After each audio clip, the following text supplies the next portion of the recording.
একজন নির্যাতিত আপনার টিচার প্রার্থী হিসাবে আপনি যদি অনুমতি দেন তাহলে আমি কিছু কথা বলতে পারি। মাননীয় হুজুর আদালত, আপনার এই চেয়ার অত্যন্ত পবিত্র চেয়ার। আল্লাহ তাআলার আরশে আজিমের পরেই আপনাদের এই চেয়ারের মর্যাদা। আমরা মুসলমান হিসাবে খানায়ে কাবাতে প্রতিদিন আল্লাহ তাআলা লক্ষ লক্ষ রহমত নাজিল করেন। এরপরেই যেই রহমত নাজিল করেন সেই চেয়ারটা হলো আপনাদের এই চেয়ার। আপনি যতক্ষণ ন্যায় বিচার করবেন, ন্যায় বিচার প্রার্থীদের কথা শুনে ন্যায় বিচার করবেন, ততক্ষণ আল্লাহর রহমত, লক্ষ রহমত আপনার চেয়ারের উপর নাজিল হবে। এই পবিত্র চেয়ারে আপনি বসেছেন। আমি একজন নির্যাতিত কারাবন্দী মানুষ, আজকে 29 মাস কারাগারে।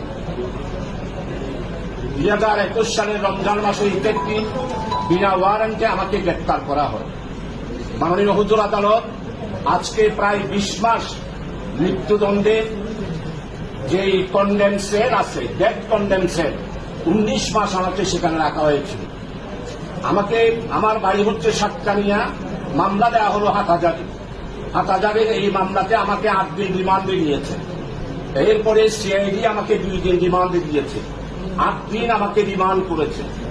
এই সব কিছু করেই আইনি প্রক্রিয়ার পর আমাকে 20 মাসের মধ্যেই আমাকে মহামান্য হাইকোর্ট এবং মহামান্য অ্যাপিলেট ডিভিশনের ফুল বেঞ্চ আমাকে প্রত্যেকটা মামলায় আমাকে জামিন দিয়েছে।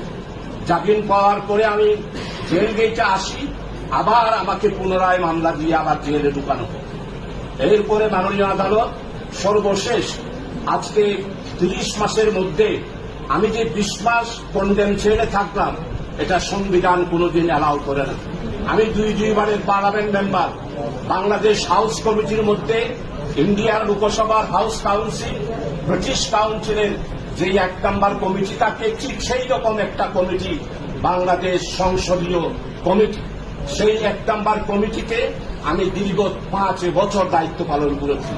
জেল ভিজিটেড হিসাবে 2 বার দায়িত্ব পালন করেছি। প্যানেল স্পিকার হিসাবে 3 বার নির্বাচিত হয়েছি। 1991 থেকে 96 প্যানেল স্পিকার ছিলাম। 2001 থেকে 2006 সালে ব্যারিস্টার জমিরুদ্দিন সরকার এবং ব্যারিস্টার আব্দুর রাজ্জাক সাহেব মাননীয় স্পিকারের নেতৃত্বে 2 বার প্যানেল স্পিকার ছিলাম। মাননীয় হুজুর আদালত, আপনার সমীপে আজকে আবেদন করতে চাই, সুপ্রিম কোর্টের আদেশ বড় না পুলিশ বিভাগের ডান্ডা বড়?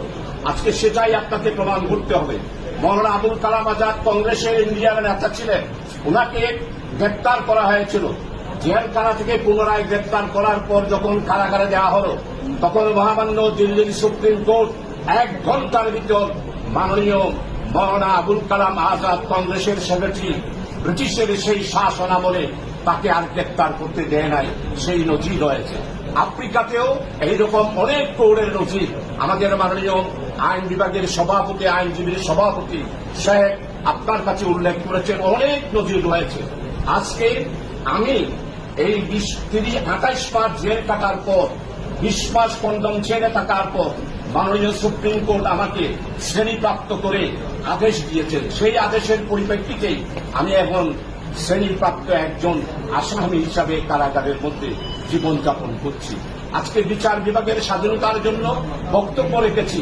আজকে আমি একজন গণতন্ত্রকামী মানুষ, গণতন্ত্রের জন্য আন্দোলন করি, মানবাধিকারের জন্য আন্দোলন করি, মানুষের ভোটাধিকারের জন্য আন্দোলন করি।